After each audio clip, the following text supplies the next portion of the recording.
King of blacks, king of African Americans, Joe Biden. And his, I suppose, people who are on his camp, I mean, somebody else had to read the speech or read whatever he was talking about, has said something that has pissed some of those black folks off. So much so that Donald Trump comes out with this tweet. After yesterday's statement, Sleepy Joe Biden is no longer worthy of the black vote. Joe Biden is no longer worthy of the black vote. And of course, you know it's true because Donald Trump said so. Look, I would make the point that I don't know at which point Joe Biden was ever worthy of the black vote. And yet, that didn't necessarily stop him from running. That didn't necessarily stop him from acting as if you weren't voting for him, then by definition, almost, you weren't black. And again, you can trust it because Joe Biden is the one who said so.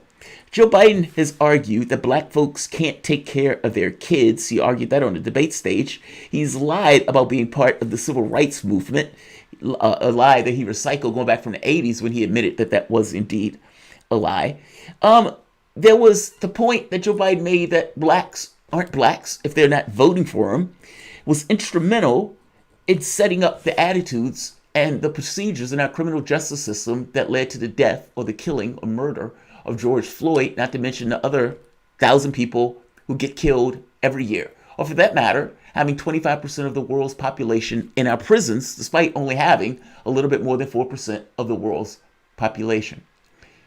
Joe Biden was instrumental in these things. Joe Biden lied about working with Mandela, being locked up trying to see Mandela.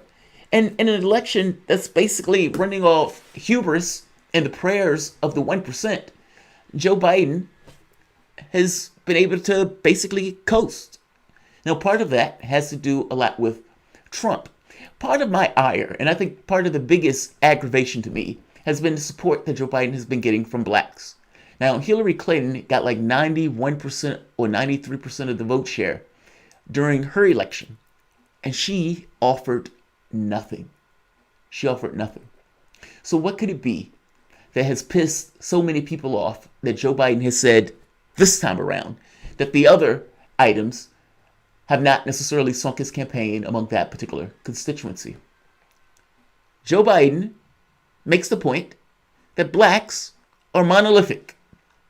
And I'm going to argue that Joe Biden, at least for the ways that he regards and deals with us, from that point of view, we are. Welcome to the soapbox.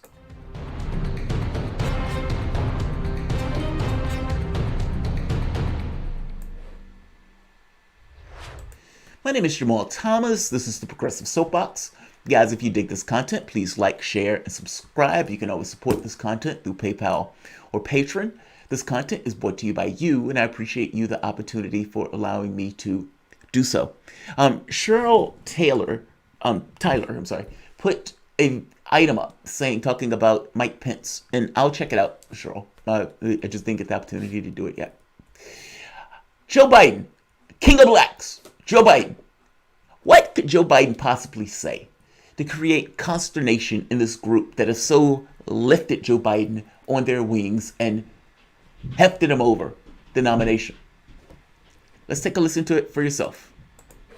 American community, with notable exceptions, the Latino community is an incredibly diverse community with incredibly different attitudes about different things.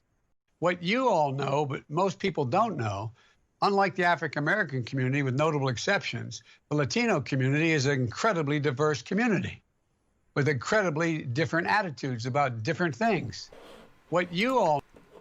By definition, at least going by the structure of that statement, Hispanics are very diverse. Very diverse.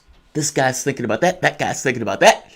And yet, all of you are part of the Hispanic community. Blacks are monolithic.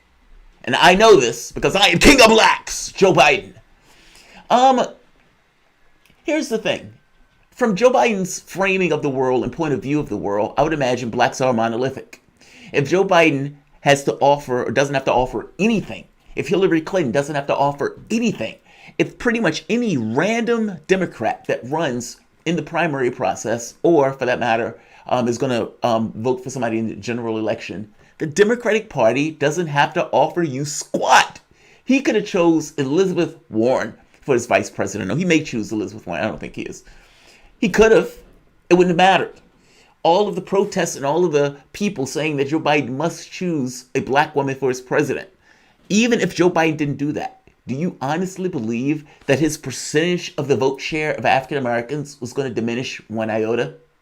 Meaning, of all of the items that I've presented to you that Joe Biden have been culpable or have said, the whole black folks can't raise their kids stuff, the lying about Mandela stuff, the criminal justice stuff, where he basically constructed the crime bill chastising the Republican president for not executing more people. This is Joe Biden. I could show you one item after the next that will put you on edge that Joe Biden has basically said. But in this very specific instance, I just want to make the point that this is not going to matter. That's not going to matter any more than the crime bill mattered. It's not going to matter any more than the line about Mandela or the line about civil rights or the saying that blacks can't take care of their kids.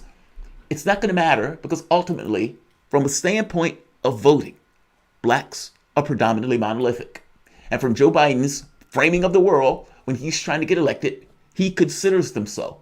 It's the reason why he said, you're not black if you're not voting for me. Because in his head, blacks are a monolithic group, and that monolithic group is going to vote for Democrats because we keep the monsters at bay.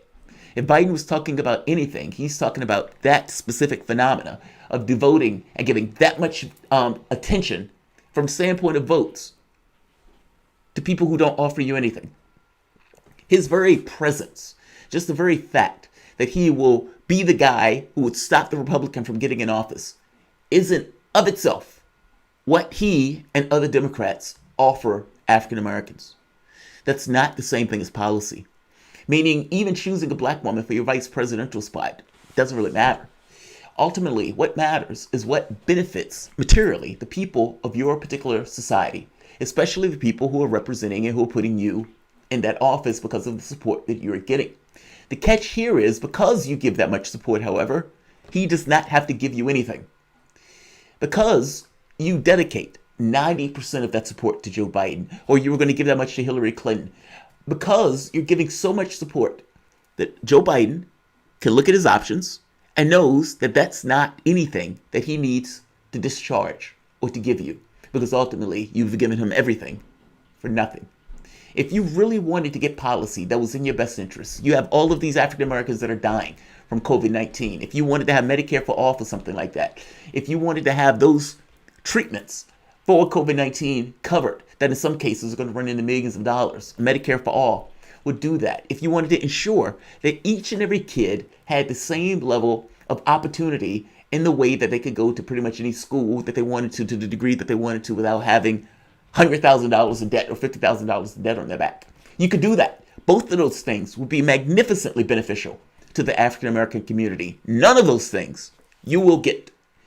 And you won't get them because you've already given over all your support to Joe Biden. And Joe Biden's understanding and framing of the world, yeah, he will say, if you don't vote for me, you're not black. Because in his head, black is monolithic. He would say, if blacks are a monolithic group as compared to Hispanics, why wouldn't he say that? Again, if you're voting for him in the tune of 90%, which is what he probably will get, without him having to give you anything, a black female president, a vice president, is still not giving you anything.